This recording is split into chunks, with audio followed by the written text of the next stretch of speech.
happy and 75th Independence Day. This day, we have all gathered here as proud Indians to celebrate the Independence Day. To start with, let us all rise and sing the national anthem and pay tribute to our motherland.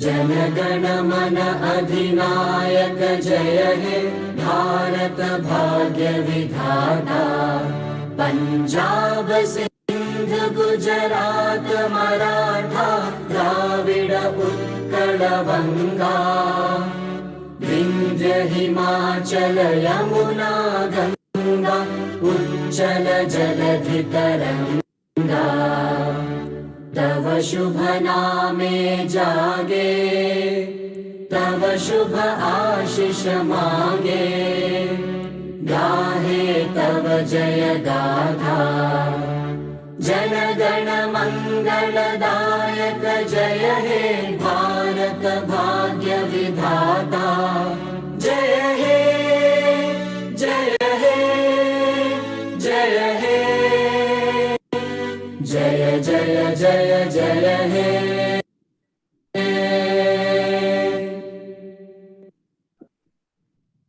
Jan Thank you.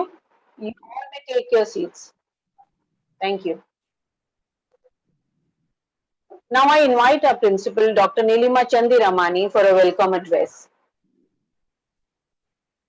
A very good morning and happy Independence Day. Am I audible, Samvita? Yes, ma'am. Yes, ma'am.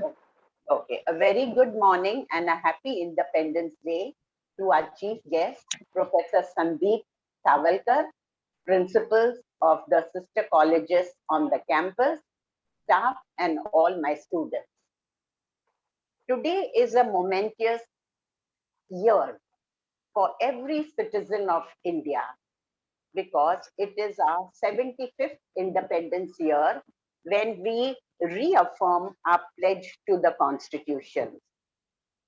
Even today's event is a momentous one because it is not an event of Nari Gursani Law College alone. It is an event by our prestigious HSNC board. The board has decided that all the colleges on the 3 campuses, that is at Churchgate, Bandra, and Ulhasnagar, will host 5 events each within the next 100 days. And it is a momentous day, especially for Nari Gursani Law College, because this is the first event of the 5 events which the CHM campus is going to host. On this happy occasion, we are very happy to have with us Professor Sandeep Savalkar, who is going to speak to us about the preamble of the Constitution. On behalf of HSNC board, CHM campus, all the principals, staff and students, I extend a very, very warm welcome to our chief guest. I also heartily welcome all the principals of the CHM campus and my dear staff and my students. Thank you. A happy and a proud Independence Day once again. Stay safe, stay blessed. Thank you, ma'am. Thank you so much, ma'am. Way back on 15th August 1947, we got independence. And immediately thereafter, we formed government and our own constitution. Today, we have amongst us an esteemed guest, an expert in Indian constitution, Professor Sandeep Savalkar, who will discuss and enlighten us on the meaning and importance of preamble in the Indian constitution. But before I invite our guest, I present a brief introduction of him. Professor Sandeep Savalkar is serving as an assistant professor and is designated as the vice principal of Chembur Karnataka College of Law. Professor Sandeep completed BCom and then LLB from Government Law College, Mumbai, and completed LLM from University of Mumbai in Constitutional and Administrative Law. He has also completed his diploma in cyber law from GLC, Mumbai, and 2 years post-graduation diploma in human rights from New Delhi. He has qualified UGC NET and SET exams, and he has been working as an assistant professor since the year 2013. His area of interest includes constitutional law, administrative law, law of torts, interpretation of statutes, public international law, human rights law, and cyber law. He has more than 18 research papers to his credit, published and presented in various national and international journals. These publications are in the area of traditional knowledge, IT laws, human rights law, and constitutional law. He has also organized several national, international conferences and workshops, besides contributing to legal aid program of the Legal Service Authority. He has delivered various lectures as a resource person in Maharashtra State Human Rights Commission, various district courts, colleges, and legal aid programs across Maharashtra. He was also invited as a panel member at DGIPR office, Mantralay, Government of Maharashtra, to draft the new Model Act on cyber crimes and cyber security. He has been awarded as the best teacher thrice for his domain knowledge and soft skills. Apart from academics, he teaches yoga. He has also encouraged and prepared students for various civil services examinations, and his hobbies are reading, trekking, practicing yoga, and mediation. Sandeep sir, it is a privilege to have you with us today on the occasion of 75th Independence Day. Now I invite Professor Sandeep Savalkar to speak on this occasion. Sir. Thank you so much, ma'am. Thank you, sir. First of all, I would like to thank Principal Chandiramani ma'am, Professor Sambita ma'am, and Advocate Rupali ma'am for inviting me as a speaker on today's occasion. Everyone knows that today we are celebrating 75th Independence Day. But because of whom we are celebrating this Independence Day? Any guesses? Can you say anything? Because of whom we are celebrating this Independence Day? Anyone? Any student? Okay. We are celebrating Independence Day because of our freedom fighters, right? So this Independence Day, that 15 August 1947, actually on this day, Independence Act 1947 came into the force, and that's why we are celebrating 15 August as an Independence Day. So what happened on 26 January 1950? Anyone? Can the student unmute themselves? Sambita ma'am? Yes, ma'am. Yes, sir. Sumit, can you just allow the students to speak if they want to, or the students may raise their hands, and then Sumit, please, you may allow them to speak so that this whole event is more interactive. Yes, Sumit? ma'am, sure. Yes, ma'am, sure. Yeah. Students, please be interactive. Please raise your hands if somebody wants to answer, so that without any much of disturbance, you can still be interactive. Sumit, please look into this. Yes, ma'am. Yeah. Okay. What happened on 26 January 1950? Anyone?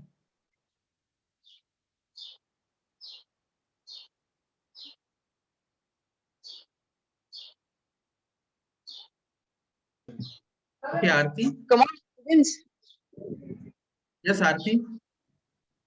What happened on 26 January 1950? Our constitution commenced on this day. Excellent, excellent. So our constitution came into the force on that day. Now tell me, because of whom the Constitution of India came into the force? Again, the freedom fighters. Okay, they are under the Constituent Assembly. So there must be something in our constitution. Okay, so to know the Constitution of India, we must know what is the preamble of our Constitution of India is talks about. Please listen very carefully. It's very interesting.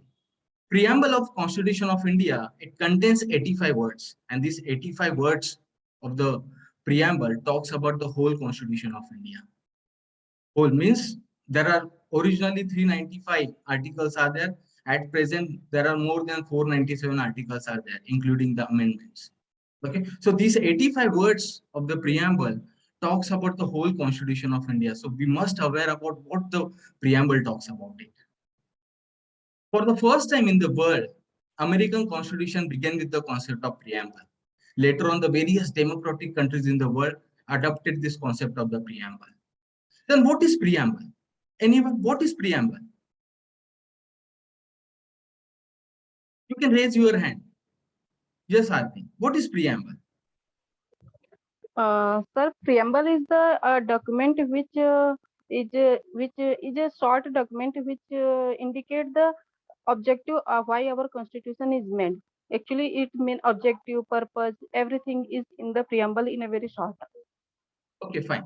Preamble is nothing but the introduction, preface, and summary to the Constitution of India in a simple language. Preface means it's just a trailer before watching movie. Preamble is nothing more than that. That is the reason why Nani Palkhiwala called this preamble as an identity card of the Constitution.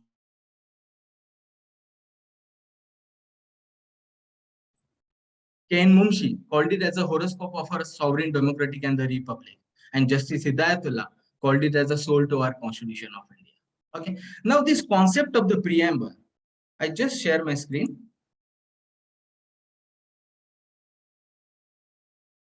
It's visible to you all? Yes, Yes, sir, sir. it is visible. Okay. This concept of the preamble is based on objective resolution. What is objective resolution? Objective resolution is nothing but the aims of the Constituent Assembly. Now, the second question raised in our mind, what is Constituent Assembly? Constituent Assembly is nothing but was established to draft the Indian Constitution. And they have spent around 2 years, 11 months. How many days, anyone? Constituent Assembly, they spent 2 years, 11 months, and how many days to complete the Constitution? Yeah. 8 days, sir. Sorry, 8 days. how many days? It's not audible. 18. 2 Okay. year, 11 months, Okay. 18 Okay. days. 2 years, 11 months, and it's 17 days. Not 18 days, to be precise. Just go through the governmental website, Lok Sabha and the Rajya Sabha, President of India official website. You will come to know about is 2 years, 11 months, and 17 days. No doubt, in this period, they made in 11 sessions. So they conducted 11 sessions. For an example, first session from 9th December till 23rd December 1946, first session. Second session from 20th January till 25th January. Okay, so if you count the days, then it comes around 165 days. And they actually spent 114 days to draft the Indian Constitution. I repeat once again, the preamble, this idea of the preamble is based on the objective resolution. What is objective resolution? Objective resolution is nothing but the aims of the Constituent Assembly. Now the second question raises, what is Constituent Assembly, sir? Constituent Assembly, nothing but established to draft the Indian Constitution. And they spent 2 years, 11 months, and 17 days to draft the Constitution of India. And it includes the 11th session. And if you count the days, then it comes around 165 days. And they spent 114 days to draft the Indian Constitution. Now coming back to the objective resolution. This objective resolution drafted and moved by the Pandit Jawaharlal Nehru on 13th December 1946 during the first Constituent Assembly session. And it was adopted by Constituent Assembly on 22nd January 1947. I repeat once again, this objective resolution moved and drafted by Pandit Jawaharlal Nehru on 13 December 1946, and it was adopted by Constituent Assembly on 22nd January 1947. Okay, this is just an background of the preamble, and this objective resolution, the modified version, is nothing but the preamble of the Constitution of India. Okay, so here the American Constitution was begun with the preamble. Later on, the various democratic countries adopted this concept of the preamble.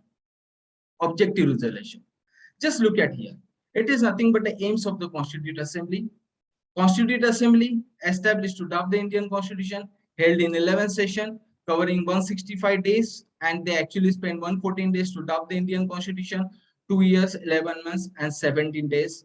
And it was drafted and moved by Pandit Jawaharlal Nehru on 13 December 1946 and adopted by Constituent Assembly on 22nd January 1947. Now, coming to the preamble, the text of the preamble, this is just for your information. So during the 5th session, we celebrated our Independence Day, and 7th was the longest session. Okay, 4th November till 8th January 1949. This is the original text of the preamble. Now, we have added 3 more words by 42nd Amendment Act 1976. So, what is the text of the preamble? What it talks about? We, the people of India, having solemnly to resolve, constitute India into a sovereign, socialist, secular, democratic republic, and to secure all its citizens. Justice, social, economic, and political, liberty of thought, expression, belief, faith, and worship, equality of status and of opportunity, and to promote among them all. Fraternity, assuring the dignity of the individual, unity, and the integrity of the nation. In our Constituent Assembly, this 26th day of November 1949, do hereby adopt, enact, and give to ourselves this Constitution. Okay, now we'll go one by one. This concept, this expression, we the people of, we borrowed from USA preamble.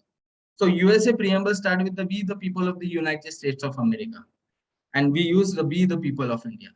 But there is a difference between these two expressions. I will tell you what is the difference. USA believes that, listen very carefully, it's very interesting. USA believes that because of the country's name, all are people known. Because of the country's name, are people known. And India believes that because of the citizens, our country known. This is the major difference between these two expressions. And this expression, we the people of, is based on the doctrine called popular sovereignty, propounded by J.J. Roos. Again, I repeat, listen very carefully, it's very interesting, believe me that. This we the people of, this expression based on the doctrine called as a popular sovereignty, propounded by the J.J. Roos. Now, what is that popular sovereignty? Popular sovereignty means power emanates from the people and political system will be accountable and responsible to the people. In simple language, we elect our representatives. Now, our representatives are accountable and responsible to the citizens. This is the meaning of this word, we the people of. Got it? So this we the people of, the actual meaning is based on the doctrine called as a popular sovereignty. Who gave this doctrine? J.J. Roos. What about his views with the popular sovereignty? Power emanates from the people and the political system will be accountable and responsible to the people. So we the people of India, having solemnly to resolve, constitute India into a sovereign. What is sovereign? Anyone? What is sovereign? What is sovereignty? Yes, Rashmita? Sovereignty means an independent nation, because since India is an independent nation and the legislature of India will has the power to enact the laws in the country. That is called sovereignty. Exactly, excellent. So sovereignty means an independent nation. We are not depending upon any other nation. So as an independent nation, we have a right to acquire any foreign territory or cede any part of our territory to the foreign nation. Example, okay. What is Sikkim? Anyone aware about Sikkim? Sikkim, what is that? Yes, Arti, Sikkim? What is Sikkim? Sikkim is one of our state, okay, 22nd state of India. But you know that till 1974, Sikkim was an independent country. Till 1974, Sikkim was an independent country. And later on, 36th Amendment Act, that is Constitution Amendment Act 1970, sorry, 1975, we annexed Sikkim into our territory. Okay, so I repeat once again. It's very interesting, believe me that till 1974, Sikkim was an independent country. And later on, for the democratic purpose, democratic means, we annexed Sikkim in our territory by 36th Amendment Act 1975. How many of you are aware about this? Teen Biga. What is Teen Biga? Anyone?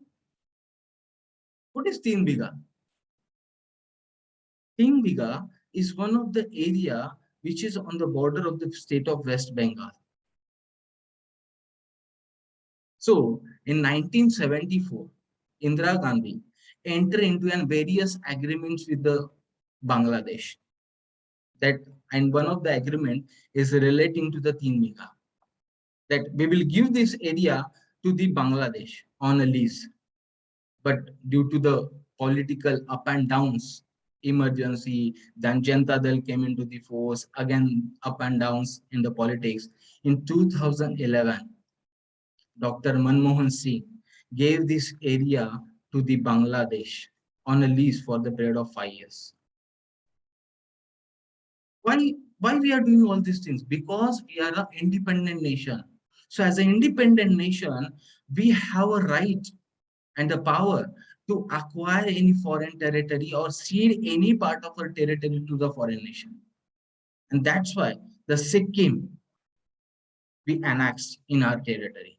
Teen Biga, we give it to the Bangladesh on lease because of the sovereignty. Understood? Okay, so this is the sovereignty. What is socialist? We, the people of India, having solemnly to resolve, constitute India into a sovereign socialist. Socialist means this added by the 42nd Amendment Act 1976. And there are two types of socialism: democratic socialism and communistic socialism. Democratic socialism, say, in economics, we call this democratic socialism as a mixed economy. Mixed economy means where the public as well as the private sector works together. So this is called as a mixed economy. Okay. Now tell me, who developed that Queen Necklace in Mumbai? Where you find out this Queen Necklace area? Anyone? Where do you find out this area, Queen Necklace in Mumbai? Yes, Shravani? So the Marine Drive area. Excellent, excellent. This Marine Drive is called as a Queen Necklace area. Can you tell me, 6 years back, who developed that area? 6 years back, who developed that area? This area was developed by Government of Maharashtra plus Reliance Foundation. And this is the best example of mixed economy. And we fall under this category, democratic socialism. Okay. So democratic socialism, once again, this under the democratic socialism, one more example, metro. Metro developed by government as well as the Reliance. Why? Because of the mixed economy. We believe in a democratic socialism, whereas in communistic socialism, it involves the nationalization of all the means of the production and distribution and the abolition of the private property. So nothing like the public. Nothing belongs to the public. All the distribution and the production belongs to the government. Best example, China. Okay, so we fall under this first category, that is democratic socialism. So we, the people of India, having solemnly to resolve, constitute India into a sovereign, socialist. And next one, secular. What is secular?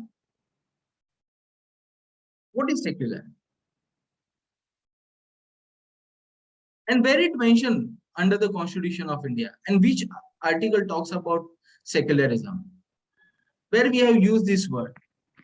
I don't know where the Excluding come from, but preamble. it is secularism means that India don't believe especially in any specific religion. India has no specific religion. Our constitution has no specific religion. We believe in all the religion, all the nations. I think. So where you find out this expression under the Constitution of India, excluding preamble?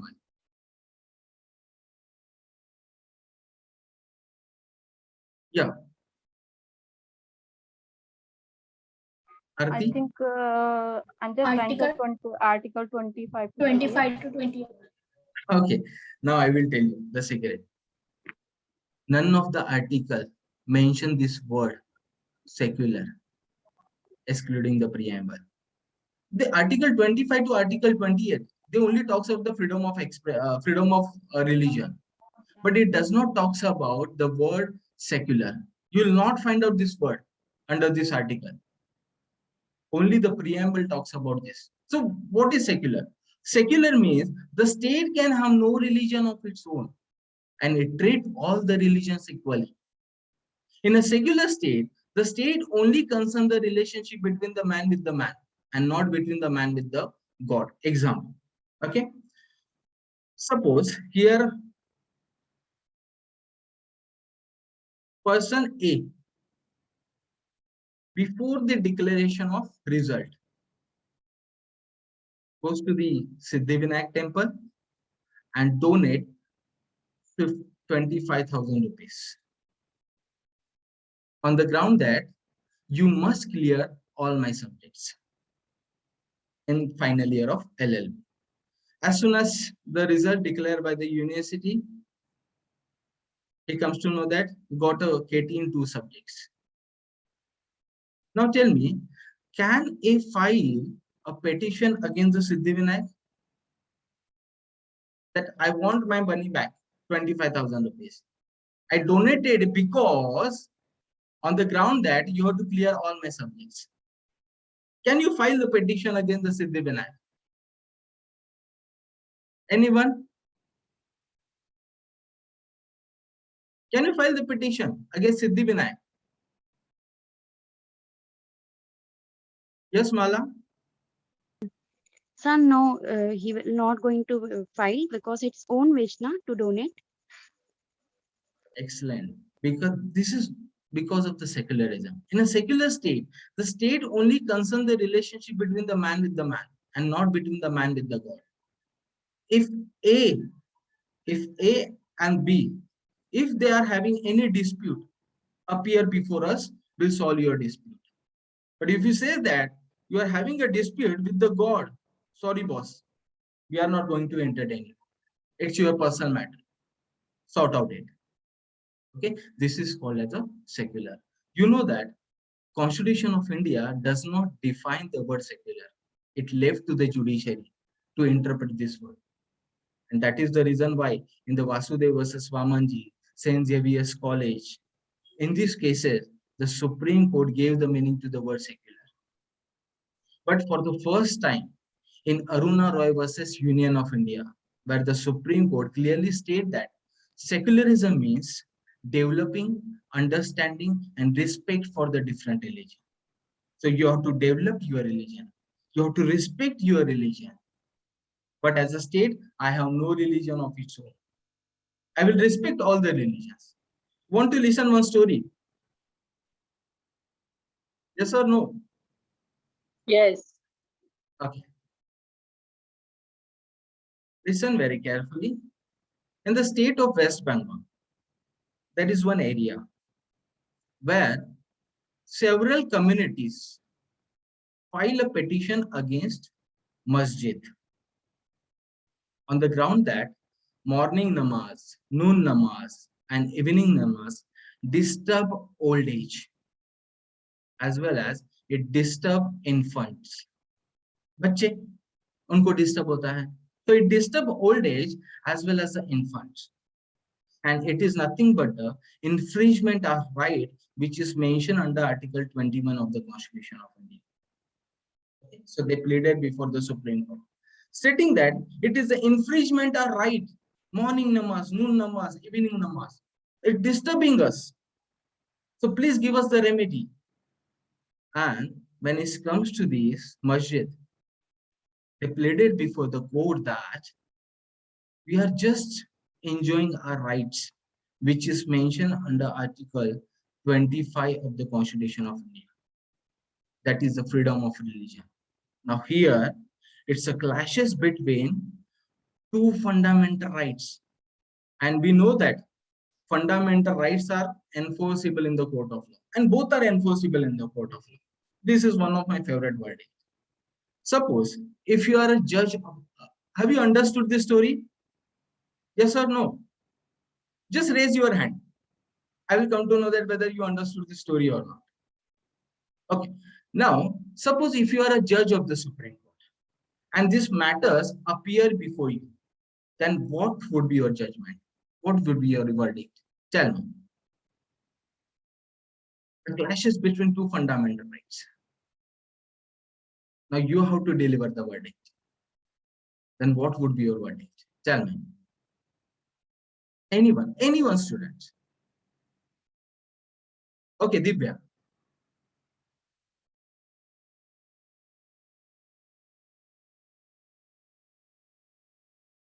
Please deliver the verdict. You are the judge of the Supreme Court. Prashant. Any student. Kamlesh. Singh Ishika. Please study. I'm not going to penalize you. So not to worry about that. And no one is going to punish you for that.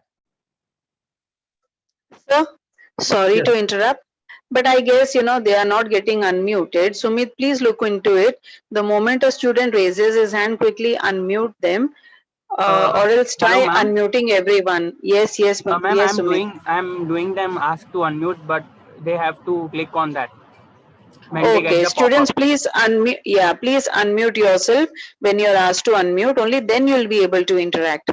Thank you. So please continue. Okay, Prashant, Kamlesh, Ishika, anyone, any student. Arti, any student? Yes, sir. As I think we can use our fundamental rights, but without disturbing others. We can So you use are a this. judge of the Supreme Court. Now you have to harmonize between these two articles. I think the community can practice, but without disturbing the other thing, they can. As per my understanding, what I have read, what I have understand, is they can practice, but without they cannot snatch the fundamental right of the others to live in a peaceful place or to Then live what about without any disturbance. the community rights which talks about freedom of religion? Article 25, sir. Yeah. Okay, I will tell you the Sir, verdict. they can ask the masjid community this to control Okay. their voice, sir. Okay, very good, very good. Okay. In this case, listen the verdict of the Supreme Court. The Supreme Court held that Azan means namaz. Azan is the essential and the ingredient part of the Islam. But microphones and the loudspeaker is not an essential and the ingredient part of the Islam. Amazing verdict. That you have freedom to perform your namaz, azan, and which is nothing but the essential and the ingredient part of the Islam. But microphones and the loudspeaker is not an essential and the ingredient part of the Islam. We respect your rights, freedom of religion, but this is not an ingredient part of your Islam. Amazing. And it is nothing but where the Supreme Court established the secularism. You're getting my point? So this is what we called as a secular. The state can have no religion of its own, but it treats all the religions equally. In a secular, the The state only concerns the relationship between the man with the man and not between the man with the God. And this is what happened in Aruna Roy versus, this is not the story of the Aruna Roy versus Union of India. It's the story of the Maulana Mufti versus State of West Bengal. Okay, it's very famous case law. But apart from the secularism, there are other two states are there. It is called as a atheist state and theocratic state. In the atheistic state, they do not believe in any religion. They condemns all the religion. Albania, North Korea, like this. And the theocratic states, just look at around us. Bangladesh, Pakistan. Okay, they are following particular religion. So these are the states called as a theocratic states. So we, the people of India, having so much to constitute India in the sovereign, socialist, secular, democratic. What is democratic? What is democratic? By the people, to the people, with the people. Okay, excellent, excellent. So these democratic words actually derive from the Greek terminology, demos and kratia. Demos means people and kratia means rule, where the people rule. Again, under this democratic, there are two kinds of democracy. First one is called as a direct democracy and second one is called as a indirect democracy. So we fall under this category, indirect democracy. What is indirect democracy? We elect our representatives. Listen very carefully. We elect our representatives and our representative raise our voice on the floor of the house. This is called as an indirect democracy. Indirectly, we are participation in the politics. So we elect our representative and they raise our voice on the floor of the house. This is called as an indirect. What is direct democracy? Where the people of that country perform their supreme power directly. Okay, can you tell me which country in the world did not participate in first as well as in the Second World War? Which country did not participate in first as well as in the Second World War? Anyone? Can you please raise your hands? Which country? Sir, I think New Zealand. Okay, it's Switzerland. That's why Switzerland is called as a peaceful country in the world. And there are various types of direct democracy: referendum, recall, initiative, and the plebiscite. So I just give you the glimpse about this differentiation. Okay, referendum. Referendum means bringing back. Take an example. A lost the election and B came into the power. After that, after some years, the people believes that and thinks that this B government is not working properly as compared to the A's government. So in the direct democracy, people bring back this government once again. This is called as a referendum, bringing back. Second one, initiative. Initiative means the people of that country take the initiative and they pass the law. They ask their representative, you have to pass this law, and they have to pass that law. This is called as an initiative. Third one, recall. Recall means if we elect a representative and this representative is not performing his duties, he fails to perform his duties, then we have a power to remove a representative that you fails to perform your duty. That's why I'm removing. This is called as a recall. And the last one is called as a plebiscite. Plebi means people and cite means decree. Example. East Germany, West Germany. Now we have only one as a Germany because of the plebiscite. These people, they comes together and they unite one state, that is Germany. Now we don't have that East Germany and the West Germany because of the plebiscite. This is called as a direct democracy. Understood? So we, the people of India, having solemnly to resolve constitute India into a sovereign, socialist, secular, democratic, and republic. What is republic? Anyone? What is republic? Republic in simple terminology. Yes, yes, Vinod, Dr. Vinod, what is republic? Good morning, sir. Yeah. Republic means based on the public, choice of the public. Excellent. Okay. Republic are two kind of, one like Britain and another like us. Okay, fine. So public means we know the people. Re means the representative of the public. Okay. Now tell me, how many of you find out this word, Republic of India? Where you find out this word? Where it mentioned? Yes, Dr. Vinod? Where we have mentioned this word, Republic of India? Sir, it is found in preamble only. We, the Republic of, in preamble only we can find these words. This expression, Republic of India, where you find out this word? On passport, sir. Excellent. Why we have mentioned the Republic of India and why not the government of India?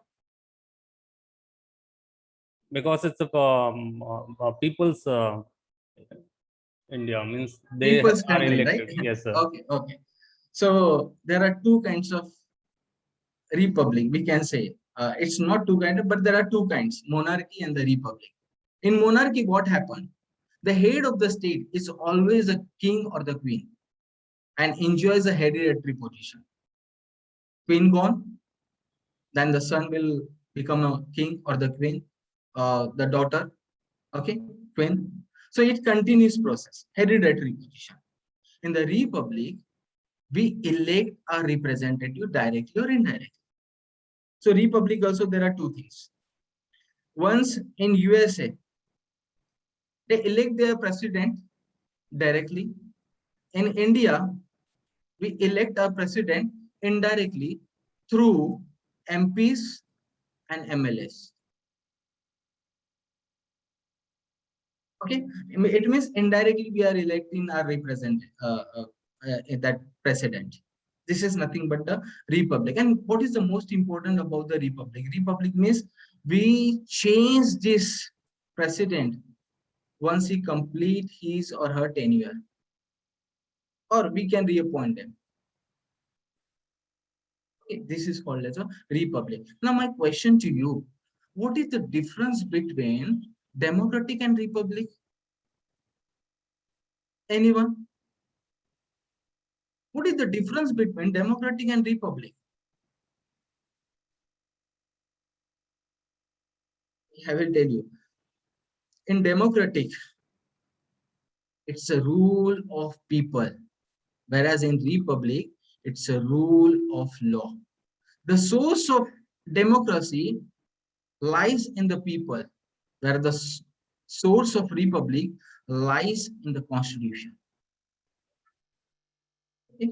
There are a lot of differences are there in the democracy and the republic, but if you have free time, then we will go into the depth. But as far now, this is more than sufficient. So we, the people of India, having solemnly to resolve, constitute India into a sovereign, socialist, secular, democratic republic, and to secure all its citizens. Next, it says justice, social, economic, and political. So we read it as social justice, economic justice, and political justice. Where do you find out this? Under the Constitution of India. You'll find out under fundamental right as well as under DPSP, that is Directive Principles of the State Policy. Okay, so these Directive Principles of the State Policy, what is DPSP? These are the directives given to the state. On the basis of this principle, you can enact the law. That's why it is called as a DPSP, Directive Principles of the State Policy. Okay, can you tell me the difference between the fundamental right versus DPSP? Yes, sir. Fundamental rights are enforceable by law, means we can question in court, but DPSP is not questionable in court of law. Excellent. But can you tell me, you want to listen the secret, one secret? of the DPSP? The secret is that Article 39, Clause B and C is an exception to the fundamental right. So Sir, this is the only article. Okay, you want to say something? Sir, one thing I also want to attach in DPSP, that fundamental right is the path, and DPSP is the means, the goals which we have to achieved Yeah, after excellent, completing that. excellent, excellent. So Article 39, listen this secret very carefully. Article 39, Clause B and the C. This is the only article and the clause which override the fundamental right. So how can you say that? This Article 39, Clause B and the C override the fundamental right. Dear students, please read Article 31C, which fall under the fundamental right, where the Supreme Court in Sanjeev Cook Manufacturing Company versus Bharat Cooking Coal Limited clearly state that where the Article 39 Clause B and the C comes in, fundamental rights goes out. So this is the only article which overrides the fundamental right. So that's why DPSP, this article is also enforceable in the court of law.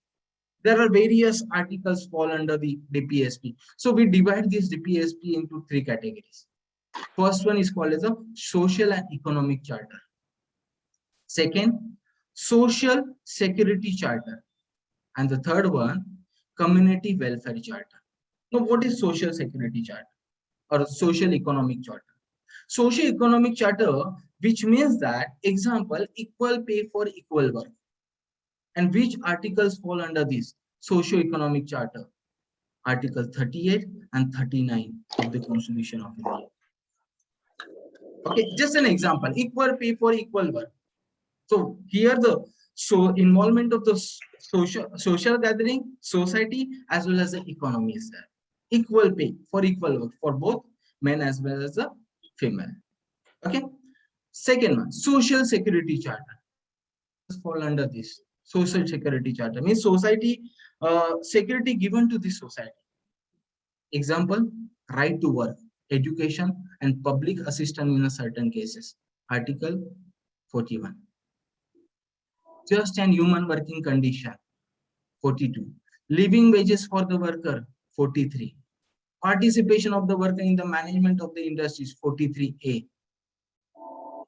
To look after the children and education up to 6 years of the age, 45. Promotion of education and the economic interest of the weaker section, 46. 47. Improve the standard of living and the improvement in the health. And 39A, equal justice and the free legal aid to the economically backward classes. So these are the articles fall under the social security charter. And the last one, community welfare charter, Article 44. Anyone? Article 41, it's very famous. Uniform Civil Code. Article 48, Organization of Agriculture and Animal Husbandry. 48A, Protection of Forest and the Wildlife. 49, Protection of Monuments and the places of the national importance. So these are the three categories, and this justice, social, economic, and political talks about all these things, including the fundamental rights as well. Okay. We borrowed from Russia this word. Okay, my question to you, all the participants. Who inspired Mahatma Gandhi? Who inspired Mahatma Gandhi?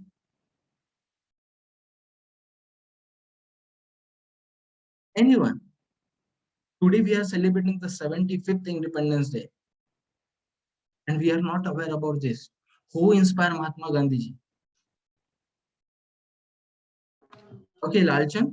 Sir, the Gopal Krishna Gokhale. Okay. Who Also else? the Geet. Okay, I will tell you. V.I. Lenin, Russian revolutionist, inspired Mahatma Gandhi. And after that, Mahatma Gandhi started Satyagraha in India. Various Satyagrahas. Listen very carefully. Naak mat kaat dena bahar jaane ke. We all are Indians. Who inspired Mahatma Gandhi? V.I. Lenin. inspired Mahatma Gandhi. So this justice concept we borrowed from the Russia, and BL Lenin belongs to the Russia. So social justice, it talks about the equal treatment of all citizens without any social discrimination based on the caste, color, race, religion, sex, and the so on. Economic justice, no discrimination between the people on the basis of the economic factor. So we observe this one under this second category, this one in the first category. And political justice, which means all the citizens should have equal political rights, equal access to all the political offices, including the PM and the president. This is the concept of justice. Next one, liberty of thought, expression, belief, faith, and worship. What is expression? Freedom of expression. Which article talks about this? Which article talked about the liberty? Anyone? What is liberty?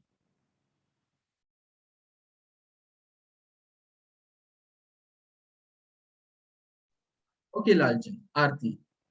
Article 19. Article 19, sir. Article 19. Excellent. Freedom of Excellent. expression. So what is freedom of expression? What is the freedom of speech and expression?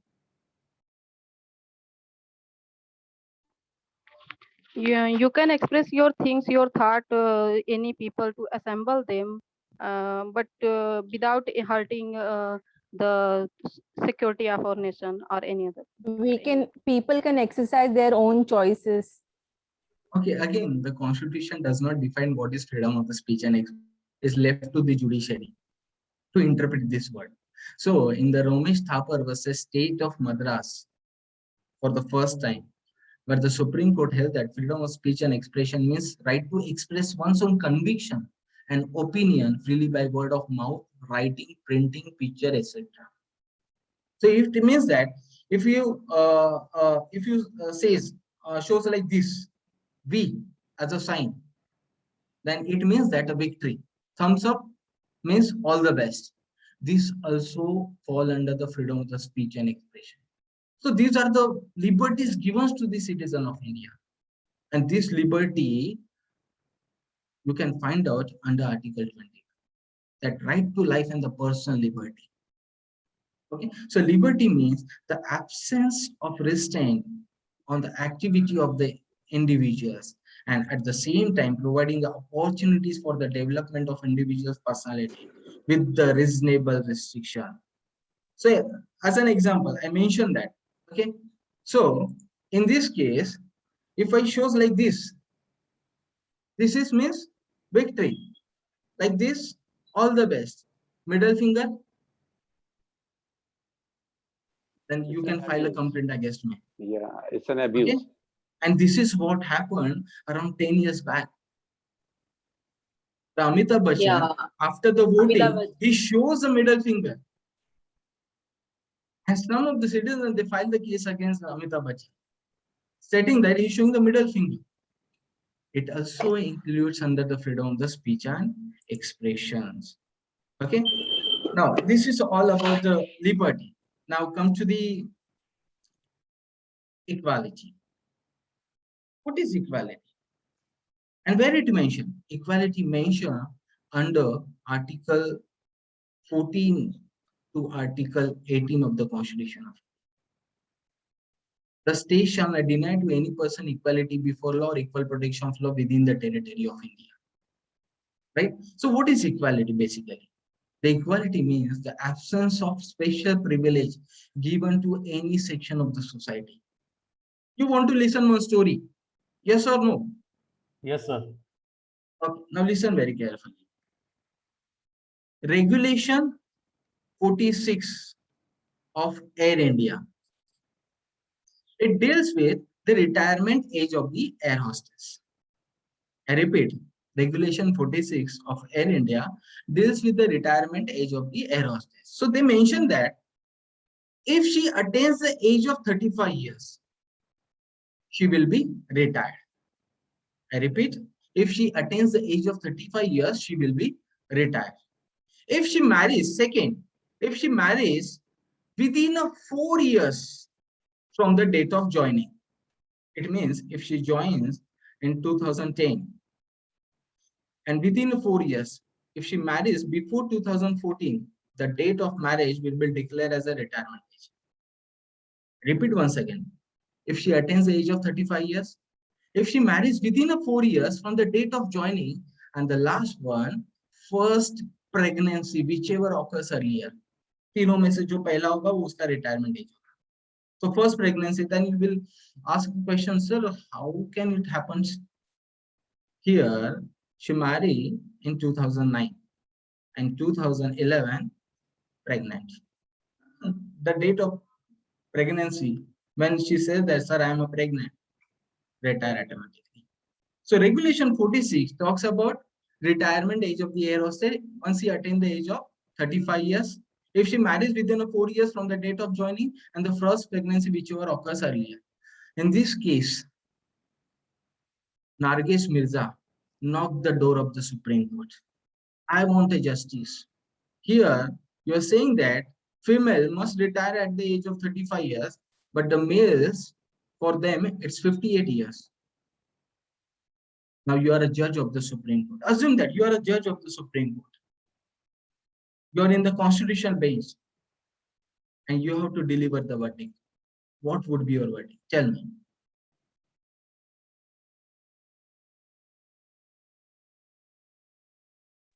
Yes, Ralchan? Strike down the regulation 46. Excellent. And And the this is, equality yeah, done with the this is what happened in Air India versus Narges Mirza case. It's very interesting. The Supreme Court struck down this, stating that Article 14 deals with the right to equality. You do not have a right. You are not above the Constitution of India. Constitution of India is the law of the land. So you cannot discriminate. And the Supreme Court struck down the regulation 46. Listen very carefully.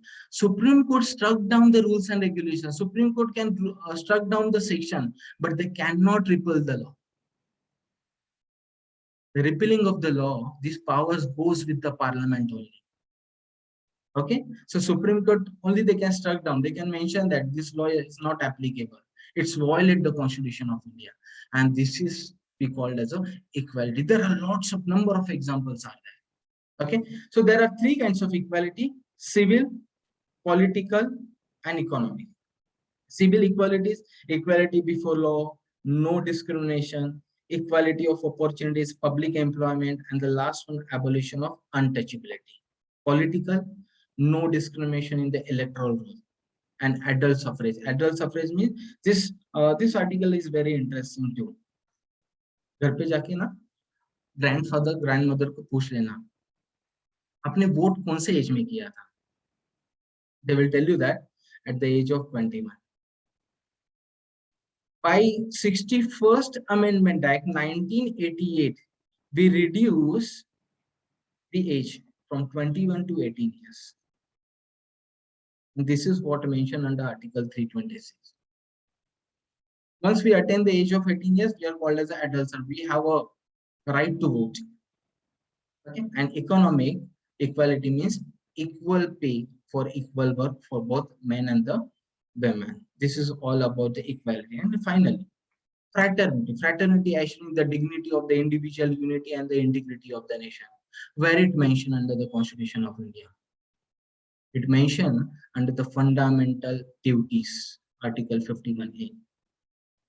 It also mentions various parts of the fundamental rights. If you read very carefully, then you will find out it. Okay, you will find out this word under Universal Declaration of Human Rights. Fraternity means the sense of brotherhood, bhaichara. Article 1 of the UDHR talks about it. And this last one, integrity, added by the 42nd Amendment Act 1976. Okay, now last one, very important. Article 1, which says that India, that is Bharat. Why we use both the expression India as well as the Bharat? Why not only Bharat? Anyone? Why not only Bharat? Because it was accepted in the Constituent Assembly that we need to recognize ourselves in international. Okay, They what accepted happened? both. Okay, I will tell you what happened in the Constituent Assembly. There were two groups: modern thinker, traditional thinkers. Traditional thinker, they support the Bharat, this word, and the modern thinker, they supported the India. So Dr. B.R. Ambedkar decided that we'll mention the both the words, India, that is Bharat. Okay, but there is a lot of meaning behind this word Bharat. Believe me that it's a Sanskrit word. It is actually Bhava, Raga, and Tala, Bharatam. It means, Bhava means, when you, example, when you meditate, after meditation, you received or you deliver the knowledge. This is called as a raga. And after that, you spread this knowledge. This is called as a tala. This is the meaning, actual meaning of Bharat. Till date, we are not aware about it. So to conquer any country, I repeat, to conquer any country, the first thing the countries do, they change the name of their country. And this is what the Britishers did with us. They changed the name of our country. And now India. Okay, so fraternity. And last one, this is the last slide. Preamble is not enforceable in the court of, first of all, but in various case laws, in Barubari's case in 1960, where the Supreme Court held that preamble is not the part of the Constitution of India, it cannot be amended. In the Keshwananda Bharti, very famous case, Keshwananda Bharti versus State of Kerala, on 24th April 1973, where the Supreme Court held that preamble is a part of the Constitution of India, it can be amended. And later on that, we know that the 42nd Amendment Act 1976, we added the three words, socially, secular, and the integrity. And the last one, LIC of India in 1995, the Supreme Court held that preamble is an integral part of the Constitution of India. So what is the difference between these two? Here, the Supreme Court held that preamble is a part of the Constitution of India and is an integral part of the Constitution of India. Okay, can you tell me the importance of this date, apart from the Keshwananda Bharti verdict? Anyone? Sachin Tendulkar's birthday. Yeah, excellent. How can we forget, yeah? Sachin Tendulkar's birthday, 24th April 1970. Okay, and the last one, discharge. So we are done with the preamble. Just for your knowledge, since the childhood, we are observing this and we are witnessing this picture, this printing and picture. Who did it? Anyone?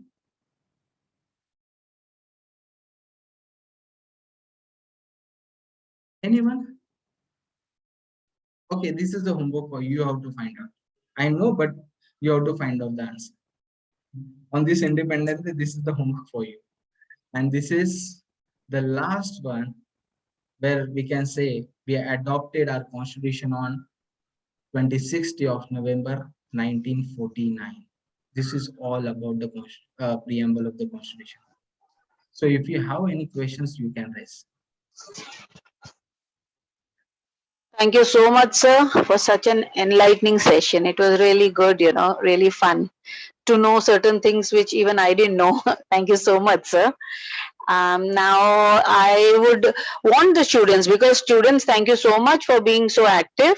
Now instead of me talking, I would want that after so much of information being given by sir, if any student out there, all the students from amongst all the students, anyone has anything or anyone wants to know something, because see, Indian Constitution is something which we all must know, irrespective of whether we are a law student or not a law student. As a citizen, we need to be knowing, because there's so much, everything is there in it. Anything which you want, today we have somebody, as intelligent as sir, to answer to our questions. So if anybody has a question to be answered, please raise your query. You can, you unmute yourself one by one and then ask the question. So please help the students to raise their query, unmute them so that they can come up and sir can answer to the queries. Yes, anyone? Yes, Yeah, please.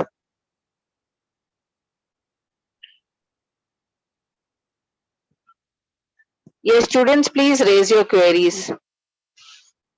Otherwise, I will ask you a question. Yes, that will be better, I guess. Okay, one question from my side. Suppose if someone's infringe your fundamental rights, definitely law students will understand this question very well. If someone's infringe your fundamental rights, so where can you claim? Where can you get your remedy? Under which article you can claim your remedies? And before which authority? Tell me. Anyone. Sir, we can go to directly to Supreme Court. Under Article 32 and 226 to High Court. Okay. We can file a writ petition. Okay. Can High Court or any other court, say district court, have a right to entertain the writ under Article 32? No, sir. Only Supreme Court has the power. Okay. Today I will Supreme Court has the secret. power. Today I will tell you the secret.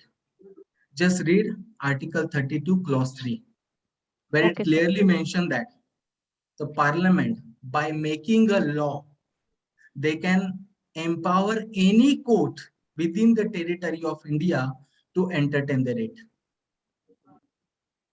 But we are not aware about this. This is one of the secrets. If you read the barrack, then you will come to know about it.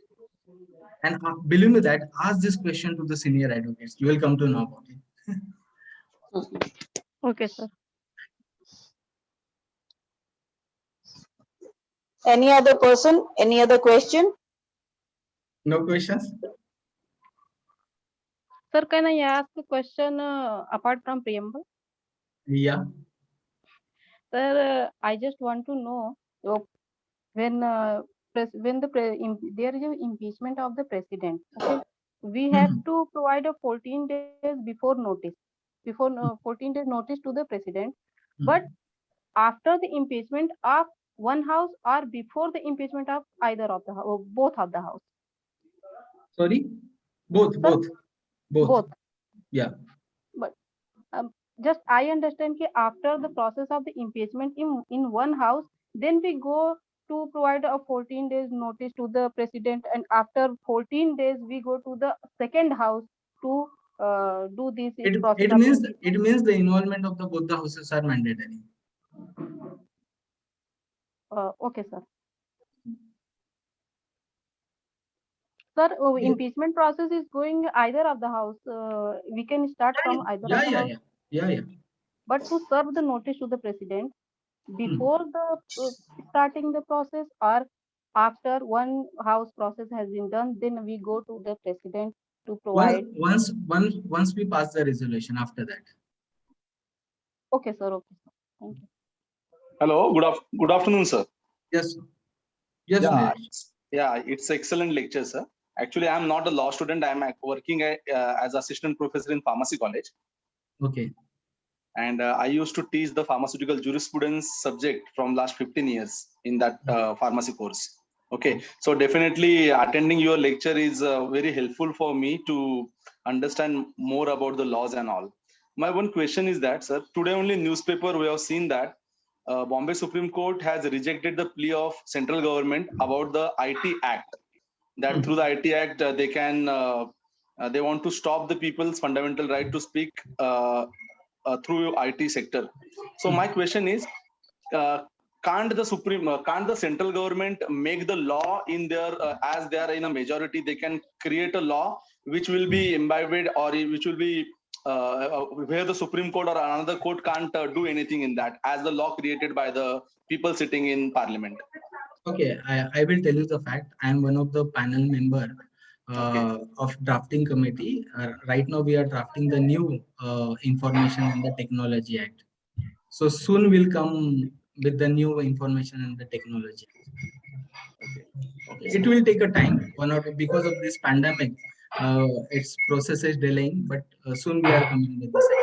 So not to worry about that. So the thing is, if the Supreme Court, if the government of India decided the law to be created, and even though the Supreme Court has already given instruction that this plea is not going to get Supreme Court max they can give the guidelines, but they cannot frame the law. Okay. The enactment so power just goes to the parliament. So Supreme Court work as an interpreter, right? They can interpret. Right, sir. Thank you, sir. Thank you very much, sir. Yeah.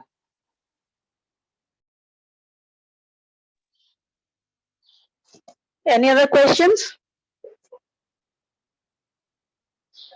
I guess no, sir. I think most of them don't have any questions. So I think, if no other questions are there, let me even check the chat box if any. No, I guess there's no other questions, sir. So I think, we can conveniently come to the end of this particular session. Thank you so much, sir, for such an informative session. Now I would like to request our student Sparsh to propose a vote of thanks. Sparsh, are you there? Yes, ma'am. Thank you so much. I would like to thank Professor Sandeep Salvarkar for giving such an informative lesson to all the campus college students. So I would like to tell you one thing, that we have students from various disciplines, not just law. So your storytelling and your lucid explanation must have really helped them, and they must have gone today with a fairly better understanding of our constitution, a law which I think every citizen of India should know in the best capacities. So thank you so much for enlightening us with your knowledge. I would also like to thank all the participants for actively interacting in the session and making it really lively. I would also acknowledge and express my gratitude to all the campus principals for lending their support to the current event. Thank you so much. And with that, we have come to the end of the session. Thank you so much. Thank you so much for giving me an opportunity to deliver the speech on the preamble. Thank you so much. So we are really happy and delighted to have you. Thank you on behalf of everyone, on behalf of our campus. And now I would officially end the meet. Thank you, sir. And all the participants may also leave. Thank you. Have a nice day. Have a wonderful, enjoy this particular day, and see you. Hope to see you soon in another session. Thank you, sir.